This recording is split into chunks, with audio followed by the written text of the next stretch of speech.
When was your life ruined overnight? In 2017, my wife had me falsely arrested for domestic abuse. She had actually threatened to do so a month previously, and it put the fear of God into me.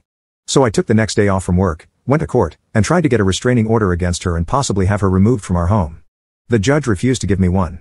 He told me that because my wife hadn't physically threatened me, he had no grounds on which to grant me a restraining order. He did, however, say he would give me a no-abuse order, which meant that my wife couldn't threaten me like that again. I told His Honor that if that was all the court was willing to do that day, I'd much prefer to just drop the whole matter, as having my wife served with a no-abuse order would fail to offer me any real protection from false accusation and would just make the situation worse.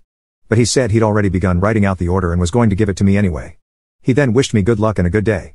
There was a court advocate who had assisted me with the restraining order paperwork, and gone with me before the judge. She was a very sweet girl, and when we got outside the courtroom, she said to me, "Christopher, I think the court really let you down today." "And I'm sorry it worked out that way," I said. "Yes, the court has really let me down today. And I guarantee you that sometime within the next few months, my wife is going to have me thrown in jail." And she said, "Well, I sure hope that doesn't happen. Good luck, Christopher, and I hope everything works out for you." And indeed, the no-abuse order did in fact make things worse, much worse. The whole situation became incredibly uncomfortable and hostile, and my wife and I got to the point where we really hated each other. But I refused to flee my own home. And just as I had predicted, about a month after I tried to get the restraining order, she had me arrested. We had been arguing that evening and said some really nasty things to each other. And then she left our apartment and went across the hall to a girlfriend's. I thought it was all over. 10 minutes later a police car pulled up in front of our building, lights flashing. I knew immediately my wife must have called them. But deep down I guess I really didn't believe my wife would be sadistic enough to have me arrested, inasmuch as I had never been anything but good to her. I was wrong. 2 officers came in and asked me what was going on. I said, "Nothing's going on, and I have no idea why you guys are here." They asked, "Has there been an altercation between you and your wife?" I said, "No, just an argument, just words." "Is this a noise complaint?" They ignored that query and asked, "Where's your wife?" I told them, "I believe she's right across the hall at a friend's." "Okay," they told me, "stay here while we go speak to her." "No problem," I replied. They went across the hall and were there for 20 minutes. And I knew something must be going on because it doesn't take 20 minutes to tell 2 cops that we just had an argument and that everything was fine. I knew she must be inventing some kind of major bull crap story for them.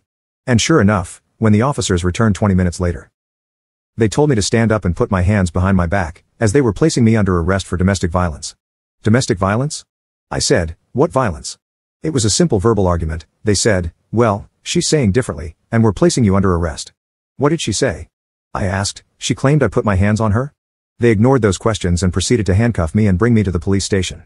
I found out the next day that she told them I had grabbed her by the hair and thrown her to the floor, which, please believe me, was a complete and total fabrication. Another invention on her part.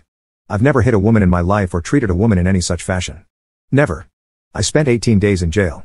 I just got and paid the night my wife had me arrested and had $800 cash on me. But the bail bondsman set my bail at $1,500 because I had a DUI from 16 years ago and one other minor charge on my record. And because domestic violence is taken so seriously here in the Bay State. I knew I could get the bail reduced, which I did, but I had to sit in jail for 18 days before I could get in front of a judge again and get my bail lowered to $500. And spring myself, which I did. Of course, my wife had immediately requested a restraining order against me, which was granted, for 1 year, so when I walked out of the jail I was essentially homeless. She'd also done such an excellent job of portraying me as an evil monster and claiming she was in such fear for her life for me that the court only granted my release on condition that I will be fitted with an electronic ankle bracelet that would monitor my movement and make sure I stayed away from my own home, and my wife. My friends did all they could to help me, but the winter of 2017-18 was the worst time of my life.